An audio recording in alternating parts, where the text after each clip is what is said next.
Next up, we have CBD of Denver. We have Zachary Kobrin, his partner at Ackerman, and Paul Gurney, CEO of CBD of Denver. You can join us on stage anytime.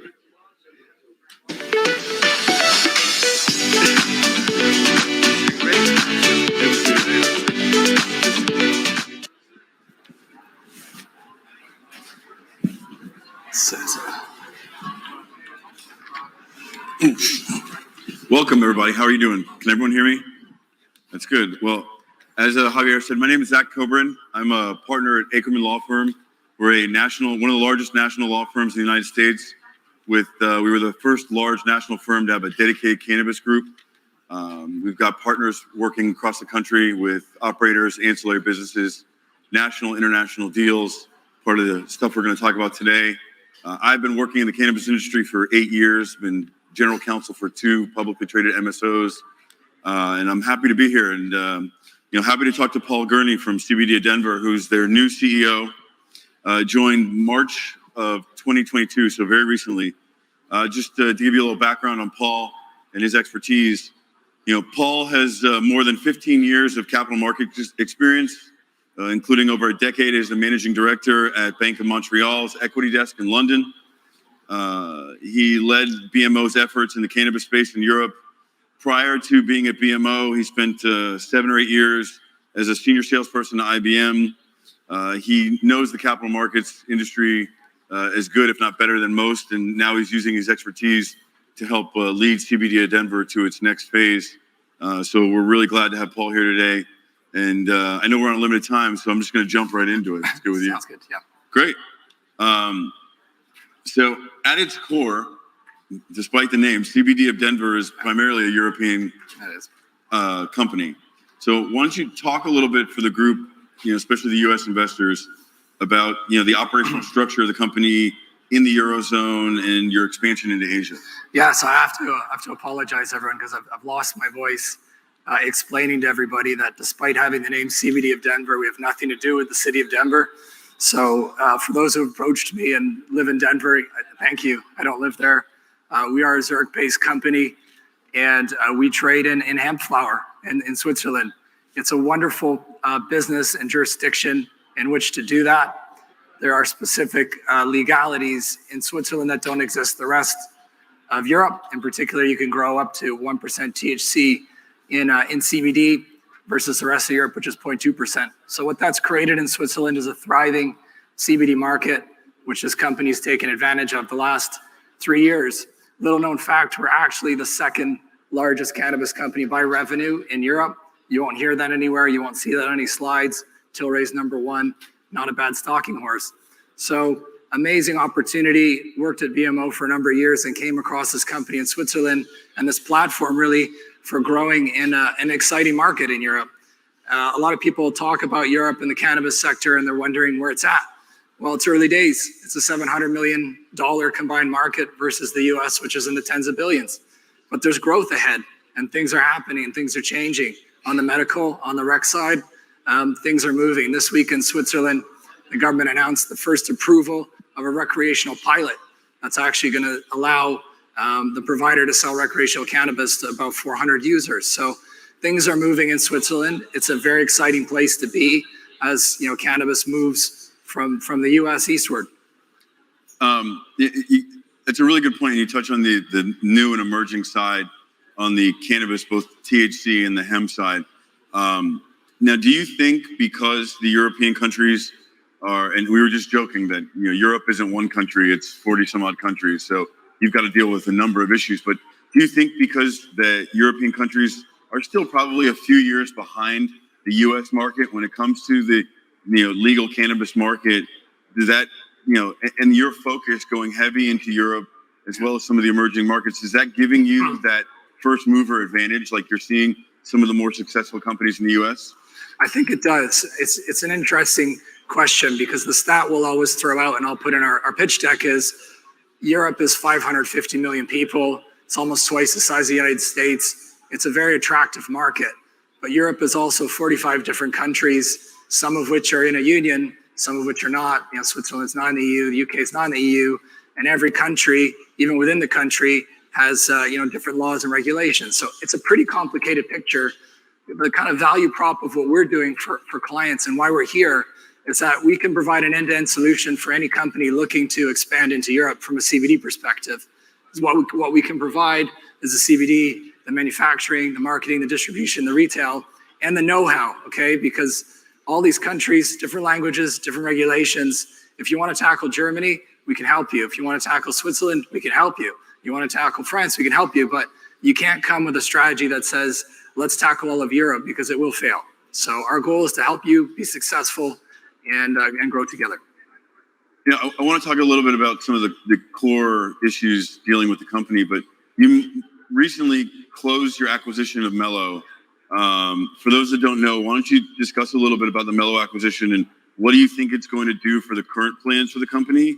And really, how does it fit within your strategic growth plan? Yeah, well, I mean, there's two people at this conference with English accents sitting over there, James and Neil. Put your hands up, and very excited about the guys from Mellow, because what they can provide is really a CBD marketplace, the ability for a brand, and they already have some of the top UK brands, by the way, Love Hemp, Odo, the biggest brands in Europe already go to them to do cannabis marketing, which is very difficult. They have this capability, again, that not a lot of people are talking about in Asia. Okay, Asia is a fast evolving market. It's clearly, from a regulatory perspective, difficult, but there are CBD sales going through. Thailand's opening up rapidly.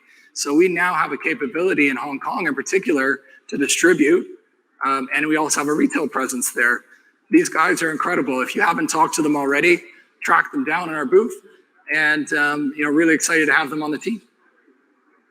And we talked a little bit about the heavy movement in the CBD side, and you touched a little bit on the evolving THC market, but why don't you talk to us a little bit about your plans for shifting into the THC market? Where do you maybe see the best opportunity, in Europe, in Asia, potentially in the future? How do you see that shaking out for the company? Yeah, so if you talk about Europe right now, it's a medical cannabis market, and Germany is the largest market in medical cannabis. It's been a huge success story the last 4 to 5 years. It's currently about a 300-ish million US market, and it's one we're interested in. So we are expanding into Germany. We've made some key moves in that way already. The idea being you have a very, very robust THC market in Germany that for the time being is a medical market, but the government has indicated its willingness to legalize and to move into rec. So our strategy is just to be nimble. I mean, I've talked about it on our conference calls. We're about 3 things: be asset light. We don't want to own too much infrastructure and have too much of a cash burn. Number 2, we want to be the number 1 player in Switzerland. And lastly, we want to be profitable. So the idea on THC is we're applying for pilot projects in Switzerland right now on the rec side. We're also going after Germany. And then really we'll just kind of sit and look at other markets that look attractive. What we don't want to do, okay, is go after every market in Europe. It's tough, to go after Portugal and Spain. There's different languages. We're a German speaking company for the most part. Austria is right next door. Obviously Germany speaks German, and you've got the Czech Republic. So there's tons of stuff to do in Central Europe that people over here aren't really, aware of. So we were just talking backstage, and you said something that I think kind of hit a chord that, especially in the CBD industry, finding companies that are generating revenue and are profitable is very difficult. Especially in the U.S., there's tons of CBD companies. So finding ones that are generating strong revenue. So for you, I guess coming in, what do you think? Like, what would you say are the core principles of the company that that the company has implemented that have helped you achieve that profitability? So, I mean, for now, the business is a trading business, is a wholesale trading business. It's, 5 to 8% margin business. I don't like that. I want double digits. And so there's already things that we've put in. Hungry. It is, like you can't make a living off 5%. You just can't. Okay. You're trading dollars for dollars, and that's just not that exciting. But right. What you can do on the CBD side is there was a point in the UK where it felt like everybody and their grandmother had a CBD brand that they were starting up, right? So And there's in the US. and the US. So there's a proliferation of brands. But if you have a brand that can get to 1 million, 2 million in sales, they've done something. They just don't have the scale. So we have the capability to do the roll up and say, come onto our platform and we'll take your 2 million and we can margin that up.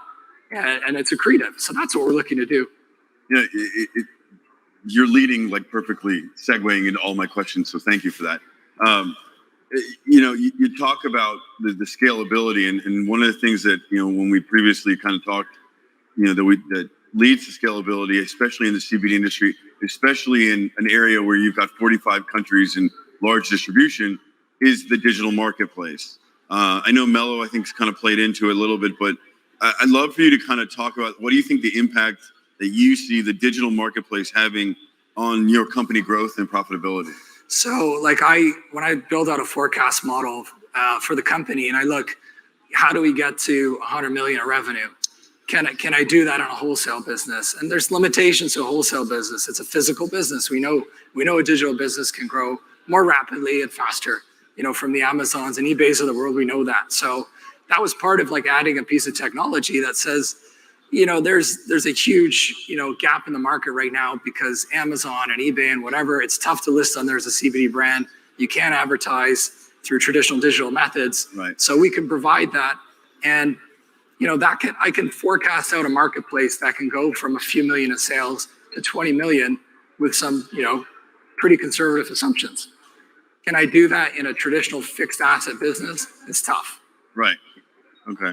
That makes sense. It's, yeah, it makes absolute sense. What would you say, kind of, given everything that you're looking at now in the marketplace, what would you say are maybe some of the biggest hurdles or roadblocks you see with your current plan for growth and operations? So you've heard it here over the last couple of days from people, but it's three things, right? So number one is still government and regulatory. Every government, and even within Switzerland, has its own kind of state setup where each state gets to decide their own rules. No one seems to want to talk to each other. They all want to figure it out for themselves. And when it comes to regulation, you just don't know, right? You want to be a good partner to the government, but you don't know it's politics, which way it's going to go. And in particular here in the US, all I've kind of heard about is legislation not passing. It's not whether it should or not, it's because of politics. The second, obstacle really is access to capital for the industry in Europe. I'm happy to say it's an issue we don't necessarily have because we're a publicly listed company. My background is capital markets. I kind of understand where that comes from. And then the last part, it really is just how can you create a commercial business out of a sector where people just seem to want to cut price down to nothing, overproduce, right? And when you look at any sort of industry structure, that's going to take care of itself. The weak players will go bust. It's happening. The stronger players will survive and consolidate.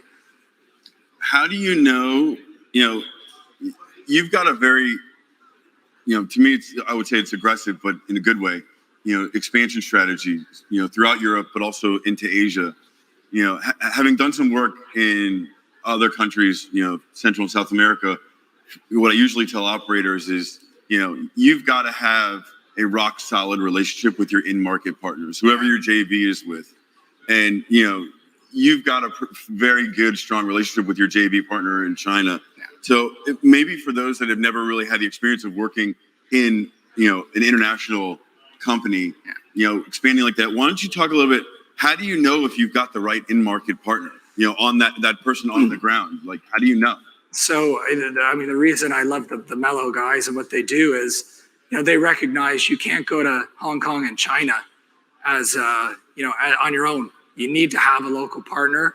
Otherwise, you're just not going to, make any money doing it. So they sourced a company called eCargo to help them out. And what eCargo brought to the table was it's someone who was already distributing into those markets. Okay, they were distributing non-CBD products, but they had the experience.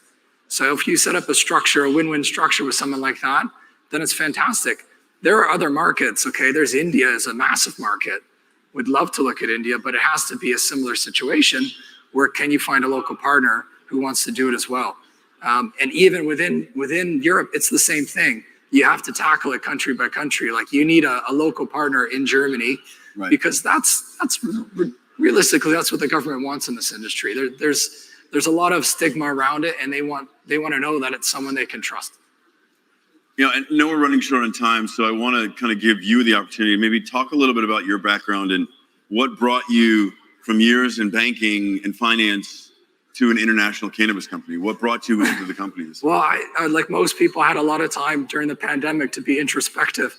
So I grew a beard, and I kind of decided the world didn't need any more bankers. And there's this wonderful industry called cannabis where, you know, it kind of plays into the contrarian rebel side of me. It's like, what are we fighting here? I don't get what we're fighting. We kind of acknowledge we should do this, but there's some people who don't want to do it. And here's this amazing Swiss company. And Switzerland's kind of a unique country on its own. They're different, but they're amazing. And I just looked at the opportunity. It's like, when in your life do you get a chance to be on the cusp of an industry, of a movement? And this is too good to pass up. Well, I don't know if my law firm would agree with it, but if they want to send me to Switzerland for part of the year, I'm happy to do it. I think we're running short on time, so I want to thank Paul, and I want to thank all of you, and I'm sure we'll be around if any of you guys have any questions, but thank you very much.